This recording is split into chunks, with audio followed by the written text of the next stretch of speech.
Okay, welcome back everyone. It is 12/14 of 2015, end of the year here. We're going to launch our study into the Gospel of John. We've already taken a look at the background material of first century Ephesus and the proto-Gnosticism that was evolving there, which the church at Ephesus had to counter, along with the other 6 churches in Asia Minor. We're going to begin by taking a look at the prologue to the Gospel. We're going to look at John 1, 1 through 5, and John 1, 6 through 11. But if you look to the left, we're going to take a look at that triad on John 1, 1 through 5, the very initial prologue to the Gospel.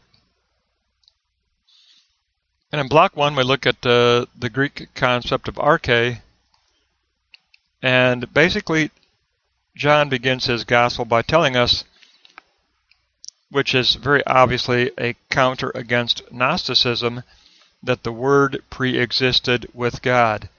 The Word did pre-exist with God.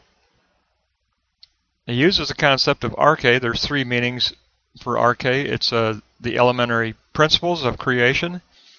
It can mean the beginning, and it can mean the first cause of creation. Now, logos has possible meanings also. It can mean a spoken word or a speech act, and it can mean a way of thinking, kind of your intention or your intentionality of the way that you think or the way you do things. And it can be the reason for doing something, the design behind what you're doing. You're creating something. That design for what you're creating, that design, that intended design, is the logos. Now this prologue also implies, although he doesn't specifically use the concept, it implies the concept of eidos, and the eidos is the form of created things. It's the kind of a created thing. It's God's intended design for a created thing. That's the eidos. The eidos is God's intended design for a created thing. There's an eidos form for a horse. There's an eidos form for a man. An eidos form for a woman. God's intended design is the eidos form. So basically, if you look at note 4 there, we've got the logos contains God's intended designs, the eidos forms, for all of the things created in creation. The logos of the intended design was with God the Father as the first principles for all things to be created in creation. They were with the Father, they pre-existed with the Father. Therefore, within God Himself, not only was there an intention to go out of Himself in the act of creation, but there was in God Himself also a perfectly designed plan for that creation that was to come forth. It was not simply contingent. It was not simply going to be given over to fate or to accident. Even if you believe in the Big Bang, you can't turn the Big Bang over to accident, or you can't turn the Big Bang over to fate or contingency. If you're a believer, even the Big Bang includes within it the eidos perfectly intended designs for creation. God had a perfectly intended design for His creation that pre-existed with the Father as the logos. It pre-existed with the Father as the logos. In the beginning, those first principles, those arche, first principles. Now from arche, the first principles that pre-existed, we move into the second block into autos, and that is very significant. But now John is going to drive home his point against the Gnostics. He's going to make it apparent right at the beginning, right at the prologue. He's going to make it extremely apparent that Jesus Christ did pre-exist. Because he goes, the logos is distinct as a subject, as a personhood. So this design, this logos of the eidos forms, this design of God's intended creation, is a person. It's not a thing. It's not a power. And note 1, Panta di autou, all things through him were created. Autos is a self, a subject, meaning the Son of God, as pre-existent. The Son of God as the eternal Logos pre-existed with the Father, the Son, Jesus Christ, the Son, as the eternal Logos of God's intended design that contained all of the eidos forms of design, pre-existed as Jesus Christ in the Father. And then genomai has the meanings of to become, or to be born, or to be begotten, created, to happen, to take place. And so in note 3, the Logos design of creation is a self, the Son of God, a personhood, not a thing, not a power, but a person. The person of Jesus Christ pre-existed as the Logos. Therefore, the Logos and its eidos forms, the designs, pre-existed in the Son, Jesus Christ, as a distinct personhood within the triune Godhead of the Father, Son, and the Spirit. I'm going to read note 4 again because it's extremely important. John is really starting his gospel with an extremely strong theological axiom. And this is a theological axiom. It is a self-evident axiom of truth. The Logos and its eidos forms pre-existed in the Son as a distinct personhood within the triune Godhead. Wow, tremendous truth from the apostle laid down at the very prologue of his gospel. Therefore, in the Creation Speech Act, it was a speech act that God spoke creation into existence.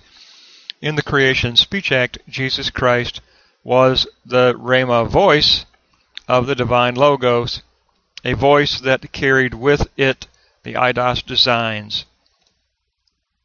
Rhema in the gospel, Rhema, the Greek term Rhema in the New Testament, is the voice of the Logos. Rhema is the voice of the Logos. Well, the voice of the Logos is a person, says the Apostle John. The voice of the Logos is Jesus Christ. Creation was spoken into existence, into becoming, into creation through Jesus Christ as the Rhema voice of the Logos that contained within him, within that personhood, every design for every single thing in creation. All things were created by him. All things were created through him. Tremendous second moment there. And now, again, John wants to continue with his emphasis. In block 3, we're going to talk about phino. Creation mediates the light of these Logos eidos forms. John wants to talk about light. John wants to talk about illumination. Why would John want to talk about illumination in the very prologue of his gospel? What did proto-Gnosticism teach? It taught a new illumination. It taught a new light. It sought the mystical phino. It sought for the mystical phos, for the mystical illumination. John says, en auta zoe, en auta zoe. In him was light, en auta zoe. In auta zoe, in Jesus Christ, was this light of illumination. Pas ton anthropon, Jesus Christ is the light of all humanity. Now this phos light, is that which gives light. It is divine light. It is divine light that inwardly illuminates the mind and the heart of humanity. The inward divine illuminating light given to humanity. So phos enta scotia phani is the light that shines in the darkness, and scotia is darkness, gloom, or the darkening of the mind. that inability of us to really apprehend the transcendent. And phino is to be revealed, to shine, to appear, to be unveiled. So God's creation through Jesus Christ, according to John, reveals and unveils the perfect Logos design of God.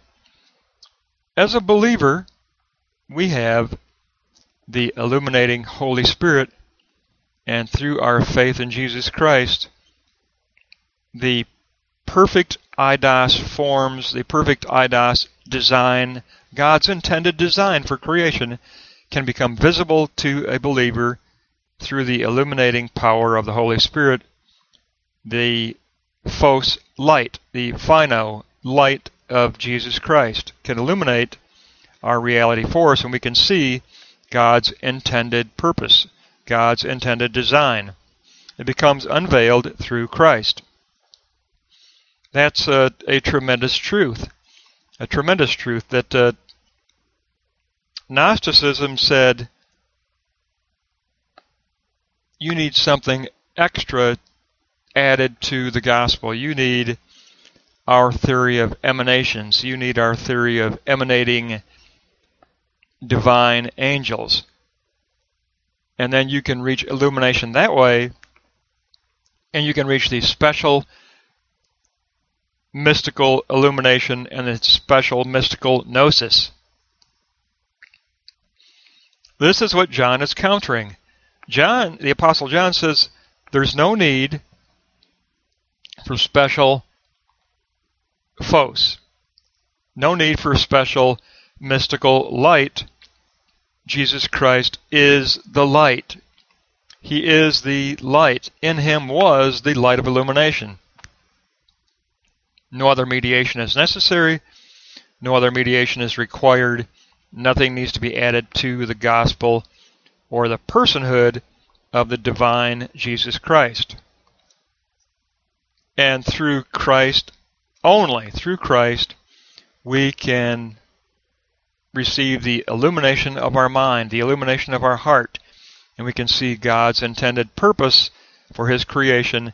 We can see the spiritual reality that is present in all of creation without any additional mystical mediation. Our mediation is Christ and the Scriptures. That's all we need. And we can see this spiritual realm and God's intended purpose. So that takes us on to the second portion, John 1, 6 through 11. And we're going to take a look at the Apostle John when he talks about the messenger who brought this message to us initially, that Jesus was the light. And who was this messenger, and what did he bring, and what did this mean for this messenger to arrive? So we'll take a look at John 1, 6 through 11. He begins with a martyria, which means witness, the witness out of God. And he uses the concept of apostello, and that means to send out someone, to send out a message. John the Baptist was sent forth like an apostle with a message from God. And the common definition of an apostle is those who followed Jesus and actually lived with Jesus and saw Jesus face to face. But a deeper meaning in the Greek for apostle of apostello simply means someone sent forth by God. Someone sent forth by God is an apostle. If a person is sent forth by God with God's message, that person is an apostle. They are an apostello. They are carrying and bringing forth a message from God. John the Baptist was sent forth like an apostle, says John the Apostle, with a message from God. Now, mortoreo means to be a witness, to bear that witness, to witness to a historical attestation. John was to bring forth the historical attestation concerning Jesus Christ. That was his mission. That was his apostolic task. His apostolic task was to bring forth a historical attestation of truth concerning Jesus Christ. So what is this truth? What is this message? And it is, note 3, phos. It is that Jesus is the light, the phos, the divine illumination. That's a long O there, so it's phos, but Jesus is the divine illumination of the truth. The Gnostics sought a higher illumination of the truth. They sought the phos. John said it's not found in an emanation of angels. Instead, it's found in the personhood of Jesus Christ. The divine illumination that you seek doesn't need anything added to the gospel. The gospel is sufficient. The gospel not only is sufficient, but it abounds in surplus of illumination. It even possesses a surplus of the divine. Nothing at all needs to be added to the gospel. Now, what's the reason? What's the purpose of this apostolic mission of John the Baptist? Note 4 is a pisteuo, which is the Greek concept of faith doing. It's the verb faith, not the noun. It's faith doing. It's the doing of faith. The purpose of the apostolic sending was so that others might have faith in a very specific way, a very specific kind of faith. Diautou. Diautou means through the personhood of Jesus Christ. John the Baptist, in his apostolic mission, was bringing forth the message that we need to put our faith in the personhood of Jesus Christ as the divine illumination of truth. I am announcing to you that Jesus is the light. Jesus is the light of truth, who has come into the world to shine in the darkness, to overpower the darkness. Jesus Christ, the person, is this light. So that takes us to block 2, the true light in the world. And the true light in the world is the Greek concept of alethinos photizo. Alethinos photizo. And we'll look at alethinos. That means dependable, the true, in accord with something, or the genuine, or the real. And we probably need to stick with genuine there. It's the genuine or the real light. Jesus Christ is the genuine, real light of God. Jesus Christ is the genuine, real, divine illumination. Photizo means to reveal, to unveil the truth. To shine upon someone and to shine within someone, and to unveil and reveal, illumine the truth of God. For who? Well, note 2 says, panta anthropon, for every person, for every person. In other words, this is a subjective illumination of the divine light in a believer's heart, in a believer's mind, in order to see the true eidos, forms of design of God's intention for all of creation. Of God's intention for all of creation, to see His design of the kingdom. And then we'll look at note 3, diautou egeneto, diautou egeneto, through him the world emerged. Cosmos is the world. Genomai means to come into being or becoming, to become, the becoming of all things in creation according to God's purpose. And this becoming is revealed to us through Jesus Christ in His personhood. There's no added mediation necessary. There's no replacement mediation necessary. The gospel is sufficient in itself to mediate the divine illumination of God's intended purpose of His kingdom. Nothing else is needed.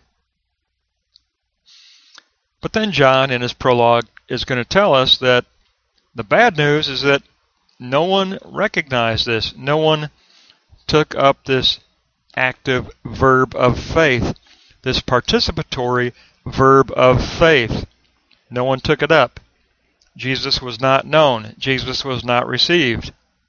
And we look at note 1 in block 3 there, auton uk egno, they knew him not. And it comes from gnosko, meaning come to know, or learn, or ascertain, or understand, to perceive. The emphasis is on active participation, active learning. No one actively took up an active faith toward Jesus. And then note 2, auton u parlaban, and that is, none received him either. The paralambano means showing personal initiative and taking someone alongside oneself. To show initiative, actual initiative, to take someone along oneself. Again, participation is being emphasized. So John concludes by saying that in both instances, it illustrates a failure of the people, the failure of the public to be open toward Jesus Christ, and to be open toward and participate in the truth of the illumination of Jesus Christ. Instead, we try to add something to the gospel. Something else is necessary. Another mediation is necessary. Another emanation is necessary. Nothing needs to be added to the gospel, says the Apostle John. Jesus Christ is the illumination of the truth. Jesus Christ is the Phos. So the great truth we have in the prologue of John's Gospel, in these first 11 verses, is that Jesus Christ is the pre-existing Logos, as opposed to Gnostic teaching. He is the pre-existing Logos. He is a self, a personhood. It's not a power, it's not a thing, it's not an emanation, it's the person of Jesus Christ that pre-existed as the illuminating truth. John the Baptist was the witness, the apostolic witness, to bring us this message initially. He announced that Jesus Christ is the true light of God, the true light that illuminates. No additional special gnosis is needed. Jesus Christ is more than sufficient to illuminate God's intended design and creation. He is the truth. He is the light of the truth. He will illuminate and unveil the truth to the believer's heart, to the believer's mind, and we can see God's intended truth, God's intended spiritual kingdom in reality. Tremendous first look here. This is lesson 2 in the Gospel of John. It takes us up through verse 11.